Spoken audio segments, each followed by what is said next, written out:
começar. Oi, pessoal! Hoje eu estou aqui com o Tong, com o Pedro e com o Henrique para falar um pouquinho do processo de application do MBA, da onde cada um vem e os motivos de cada um, para trazer um pouquinho de cor para essa história. Então, eu vou começar fazendo a primeira pergunta e aí cada um vai responder em ordem alfabética.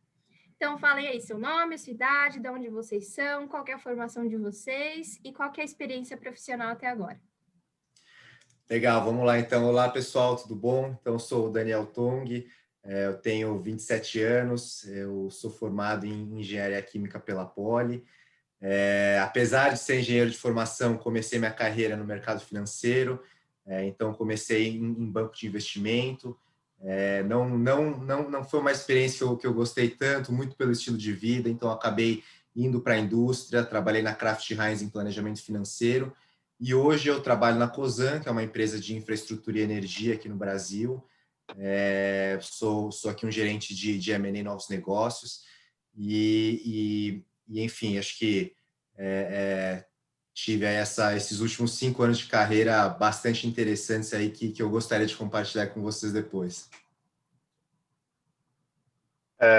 Meu nome é Henrique, eu tenho 28. Eu sou brasiliense, nasci e cresci aqui. Aos 18, acho, eu fui para o estado de São Paulo, buscando uma formação em engenharia, porque aqui Brasília não é muito tradicional nessa área. E fui fazer engenharia da computação no ITA, me formei no ITA, peguei um pouco de experiência em consultoria estratégica antes de me unir à minha indústria na área de negócios. Hoje eu trabalho na RAP, eu sou gerente de operações lá. E, bom, é isso aí. Tudo bem, pessoal? Meu nome é Pedro, tenho 27 anos, sou do interior de Minas Gerais, uma cidade chamada Pouso Alegre. Sou formado engenheiro, que nem aqui o Tong e o Henrique. Sou formado em engenharia de produção pela Poli, em São Paulo, e tenho meu Master no Politécnico de Turim, da Itália, um programa de parceria com a Poli. E desde que eu me formei, tenho trabalhado em consultoria. Já tem aí quase 5 anos desde que eu comecei como estagiário lá em consultoria e acabou sendo uma plataforma legal para agora conseguir o MBA. É isso. Boa, obrigada, meninos. Eu sou a Rafa, eu tenho 27 anos, eu sou de São Paulo, capital. Eu também sou engenheira, só que eu sou engenheira agrônoma, então não me peçam para construir nenhum prédio que ele pode cair. Aqui está até o meu chapéu da Exalc. E eu sempre trabalhei com agricultura, eu fiz estágio na Monsanto, depois eu trabalhei com valuation, mais do agronegócio na UI, que é uma empresa de auditoria e consultoria.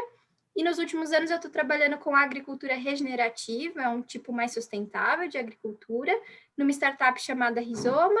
E agora eu estou numa empresa americana que ainda é nova, mas também trabalhando com agricultura regenerativa.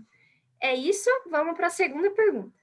Então, agora a gente vai ver por que cada um de nós quer fazer um MBA nos Estados Unidos. É uma pergunta difícil, talvez bastante pessoal, mas a gente vai tentar dar alguns argumentos para vocês. Então, deixa eu começar aqui. Eu acho que existem muitas razões, né, do porquê fazer um MBA. Acho que eu sempre quis fazer um MBA desde que eu tinha entrado na faculdade, mas de verdade, você acaba só descobrindo realmente por que você quer fazer um MBA durante o seu processo de application, que é um processo bastante reflexivo, né? Então, hoje, acho que sim, minha principal razão para querer fazer um MBA de fato uma questão da experiência, né? Não só pessoal, de conhecer pessoas novas, pessoas do mundo inteiro, você conseguir diversificar suas perspectivas. Mas acho que também profissionalmente é um momento que você para refletir, acho que nesses últimos anos que você teve na carreira, que organiza um pouco as suas ideias, né? E principalmente é um momento para você experimentar, né? Experimentar diferentes carreiras, diferentes áreas, o que você gosta, né? Acho que a universidade te dá assim, te abre muitas portas. Eu acho que isso é uma das coisas que eu quero fazer, que é me deixar tomar risco e me deixar experimentar outras coisas. Bom, o meu porquê MBA, o primeiro ponto, eu fiz ITA, Engenharia da Computação, e o ITA é um lugar muito famoso pela sua formação quantitativa, e isso me ajudou até nos passos iniciais da minha carreira, em que eu tinha que lidar com muitos números, mas eu vejo que daqui para frente eu vou ter que desenvolver muitos skills ligados à liderança, à gestão de pessoas e a tomar decisões quando os dados não são todos do mundo e você tem que tomar decisões baseadas em discussões. Isso tem até a ver com a escola que eu escolhi, que depois a gente pode falar sobre isso. O segundo ponto é, aqui na América Latina, eu tive uma experiência de fazer muitos projetos e ter muita experiência com países de economias fortes da região, como, por exemplo, o Brasil, Argentina, México e Colômbia, mas eu também queria ter uma experiência internacional mais aberta para o mundo todo, e isso é uma coisa que eu busco com o meu MBA. E como disse o Daniel Tong, eu também vejo o MBA como uma oportunidade de ter uma coisa mais garantida enquanto eu ainda posso tomar mais riscos para frente da minha carreira. E eu acho que a educação ajuda você a ter essa segurança. Boa. Bom, para mim, eu acho que tem alguns fatores que são positivos aí de você fazer um MBA. Eu vou falar os meus mais pessoais aqui. Eu acabei que não conhecia muito sobre MBA até quando eu comecei a trabalhar em consultoria, que aí acaba sendo um pouco mais comum entre o pessoal de consultoria fazer o MBA, e comecei a investigar meio que os motivos de fazer o MBA.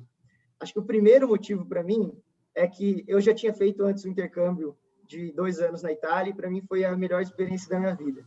Então, poder fazer uma outra experiência parecida com ela, acho que seria sensacional, e até explica um pouquinho do que eu queria fazer nos Estados Unidos. Eu acho que, como eu já tinha essa experiência lá na Europa, eu queria fazer um pouquinho agora mais para o lado de cá.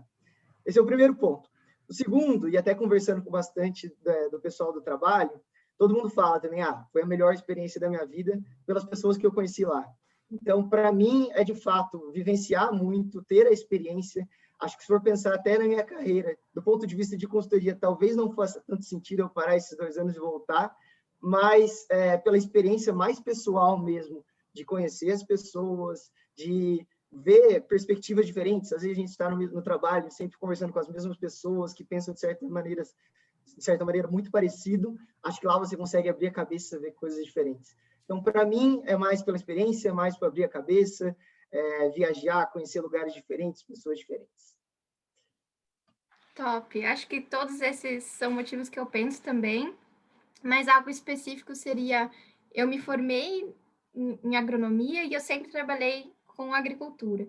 E eu acho que durante o MBA a turma é muito diversa, né? Eles sempre colocam pessoas de todas as indústrias possíveis na sua turma, né? Então, finanças, logística, transporte, saúde, enfim, qualquer coisa que você pensar, tem alguém que trabalhou com aquilo. Eu acho que é muito rico abrir esse leque, conhecer como essas pessoas pensam de outros países e de outras indústrias e trazer essas ideias, esse conhecimento de volta para o Brasil e de volta para a agricultura.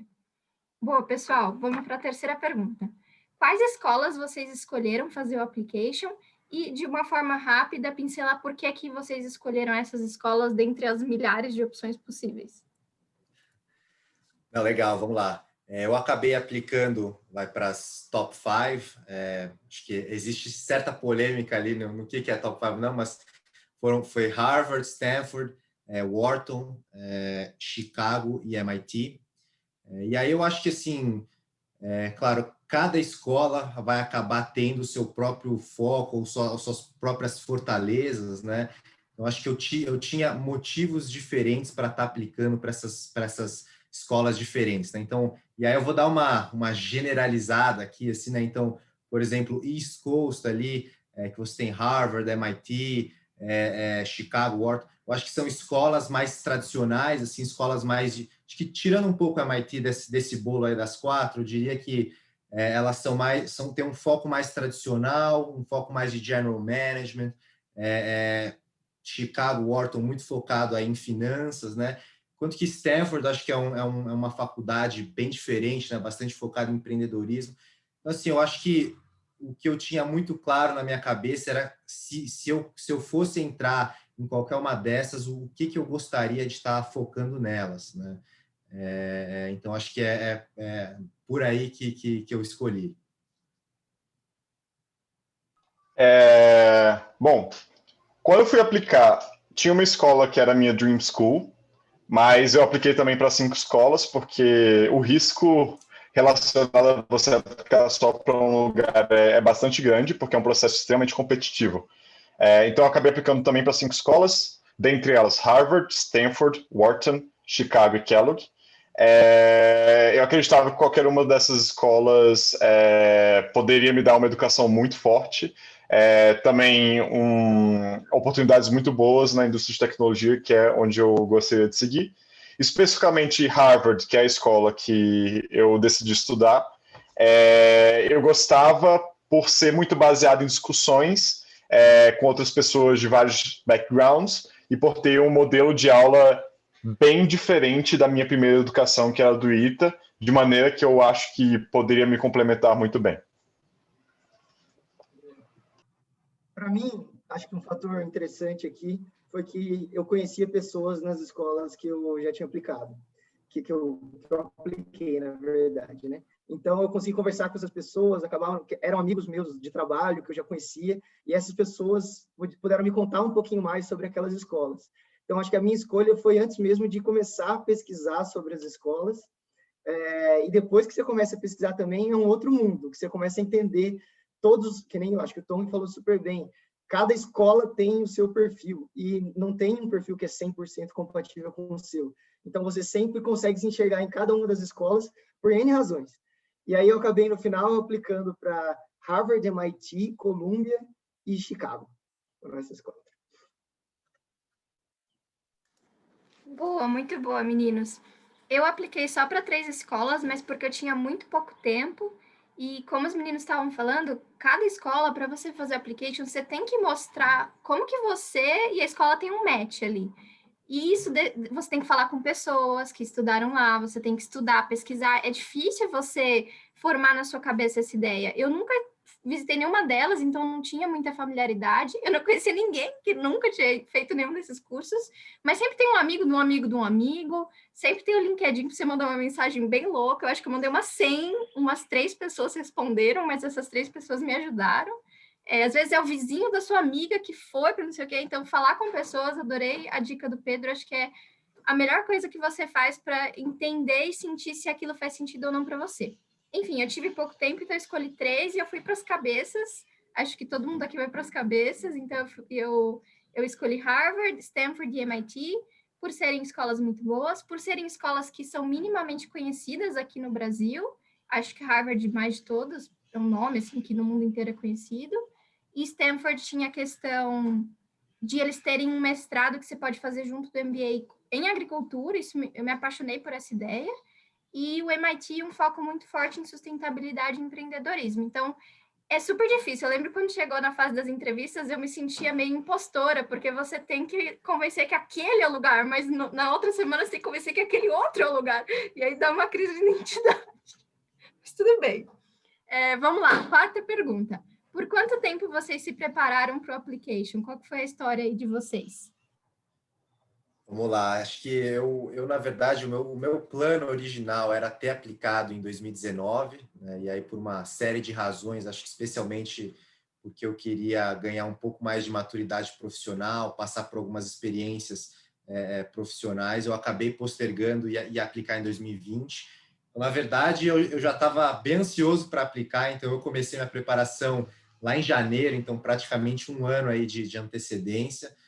E aí, assim, acho que eu comecei sempre engatinhando, né, refletindo um pouco nos seus objetivos, fazendo ali o seu CV, enfim, e aí lá para... Aliás, eu já tinha feito GMAT em 2019, então isso foi bom, porque eu já tinha me livrado aí das provas, né, tanto o GMAT quanto o TOEFL eu já tinha feito em 2019.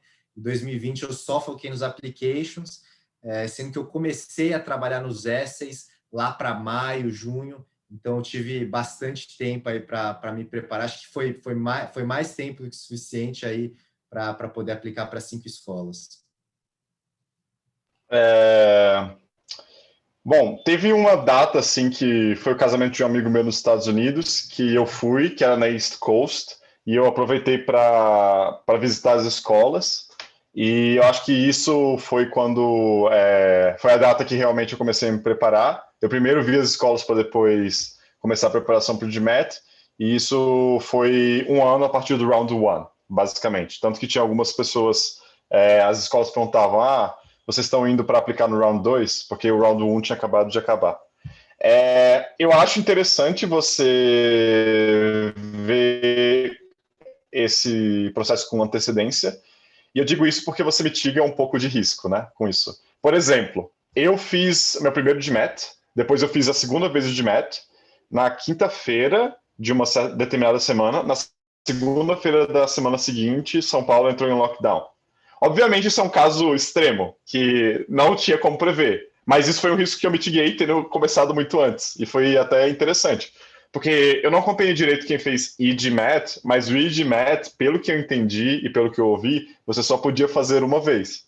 Então, o fato de eu ter começado com antecedência pode ter me beneficiado desse ponto de vista de poder tentar o EGMAT mais vezes.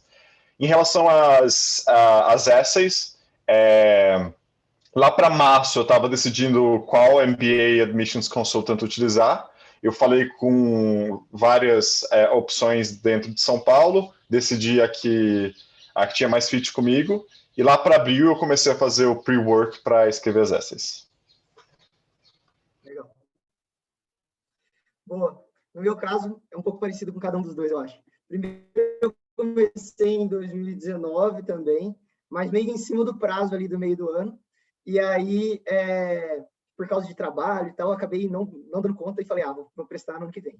Aí veio para o ano que vem, eu comecei mais ou menos na virada do ano ali também, aí fui prestar a prova, fiz a primeira vez o GMAT, aí quando eu fui fazer, mesma coisa, lockdown. E aí demorou para eu fazer de novo a prova, fui só fazer lá para frente e comecei a mexer com os essays só próximo das provas, quase que assim, próximo do deadline do application. Então, mais ou menos um mês antes de cada um era quando eu começava a mexer. E no final deu certo. Eu acho que o GMAT, no final das contas, é o que acaba tomando um pouco mais de tempo, no meu ponto de vista aqui, mas acho que também há controvérsia dependendo de pessoa para pessoa. Boa, meninos. Bom, eu sou um caso meio estranho. Eu decidi que eu queria tentar, talvez pensar em fazer o MBA em julho, e os deadlines eram em setembro. E então eu tive ali 2 meses entre a ideia inicial e mais ou menos 45 dias entre o dia que eu contratei a consultora para fazer tudo, fazer o DMET junto com tudo isso. Então foi muito corrido, eu não recomendo. Acho que os meninos fizeram em um tempo muito mais recomendável. Um ano é ótimo. Porque demora, gente. Ainda mais quanto mais escola você quer aplicar, mais tempo você precisa. E o DMET, como o Henrique falou, até setembro você só podia fazer online uma vez. E era o meu maior medo, era fazer online, ir mal e não conseguir mais fazer a prova. Mas hoje acho que eles liberaram, acho que agora pode mais do que uma vez, eles estão se adaptando. Enfim, última pergunta para a gente encerrar, pessoal, e muito obrigada por vocês estarem aqui hoje. Contem aí um fato curioso de vocês, ou então uma mensagem final que vocês queiram deixar aqui. Eu vou deixar uma mensagem final aqui, que acho que, assim, vocês podem ver, existem muitos casos, né? Os casos são muito diferentes, tanto de preparação, escolas. Acho que o processo aqui é você refletir muito para entender o que você quer, o que você gosta. E aí, de novo, voltando no ponto do Pedro, voltando no ponto da Rafa, de conversar com as pessoas, acho que é a principal coisa que você pode fazer para entender e aprender sobre o que as escolas oferecem. E aí cabe a você refletir para você entender para onde que você quer ir, como que você quer fazer. Né? Em relação à mensagem, eu acho que esse processo de MBA, a gente falou da questão de MET, que é bem demorado, assim, mas esse processo é muito forte na questão de o que você quer impactar, como você quer mudar os negócios na sua região, o que você quer para o futuro. Eu acho que você tem que ter uma noção de quem você é e identidade muito forte para você conseguir se vender. E muitas vezes, pessoas que não vêm de backgrounds extremamente tradicionais se perguntam, poxa, será que eu deveria aplicar para MBA? Será que eu seria bem-vindo no MBA? E o MBA é um lugar que as escolas elas realmente buscam trazer diversidade. Então, por exemplo, se você olhava 10 anos atrás, não era tão comum mulheres estarem no MBA. Eu falei muito da causa LGBT na minha application, e eu acho que você que está aplicando e às vezes tem medo de esconder alguma coisa sobre a sua identidade ou de não abordar, na verdade você deveria abordar esse ponto porque talvez isso se torne único. Isso te torne único na application. Boa. Acho que a minha mensagem final aqui é que o processo de MBA ou application, ele é um processo para você internalizar. Às vezes a gente gosta de comparar com outras pessoas, essa pessoa fez super rápido aquela parte, essa pessoa passou não sei aonde. Eu acho que aqui é uma caixinha fechada lá, que no final você não sabe para onde você vai, mas eu acho que você vai para o lugar certo, no final das contas. Então, internaliza, não se compara muito, faz o seu processo, cada um tem o seu processo em termos de duração, em termos de aonde vai prestar, em termos de aonde vai passar. E no final, acho que tem tudo para dar certo e muitas portas vão se abrir aí. Adorei, meninos, estou quase chorando aqui, adorei mesmo. O fato curioso ficou para depois, mas a minha mensagem seria: eu também não tenho um background tradicional, meu Deus. Então, o meu application foi muito sobre agricultura, muito sobre Brasil, muito sobre sustentabilidade e a história da minha família. Então, meu avô tinha um sítio, eu consegui contar uma história muito a Rafaela, sabe? Eu coloquei quem é a Rafaela. A pessoal profissional é um exercício que você se abre e vira do avesso, gente. É intenso, assim. E adorei a dica do Henrique. Não tenha medo. É o que te faz única, é o que vai te diferenciar. Então, muito obrigada, meninos. Fato curioso, eu vou fazer um. Eu sei imitar um golfinho e é o meu nome da faculdade. Então, eu vou fazer assim, ó. Não ficou muito bom, mas eu posso testar em outros vídeos. Gente, é isso. Vou fechar a gravação. Podem ficar aí. Vocês do YouTube, tchau. Muito obrigada.